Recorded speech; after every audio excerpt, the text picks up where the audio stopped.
Welcome back now to Primetime Sports Monday. Kicking off with some football, the Inter-Secondary School Sports Association, ISSA, is currently in the process of investigating an incident that took place on Saturday where a referee was allegedly assaulted following the final whistle in a Zone J match in the ISSA Costa Cup involving Dinthill Technical and hosts McGrath High. Video footage of an incident at McGrath High's home game against Dinthill Technical in the ISSA Costa Cup surfaced on Saturday afternoon. The video, which is seen here, is taken from Saudi Crest Show on YouTube.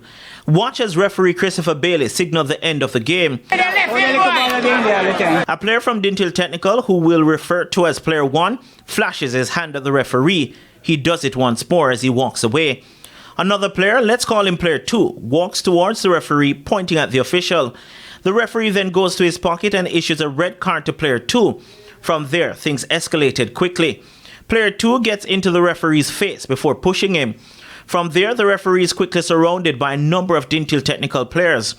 Player 1, who now has his shirt off, rushes towards the referee and, despite being held back by the man in the white shirt, still manages to get close enough to have a hit at the official before he was pulled away. Even as a couple of players tried to get the referee away from the group, watch as Player 1, with shirt in hand, seemingly in rage, continues to pursue the referee. Eventually, referee Bailey was taken away by the man in the white shirt. TVJ Sports understands that Player 2 allegedly referred to the referee as a thief and used a derogatory towards him.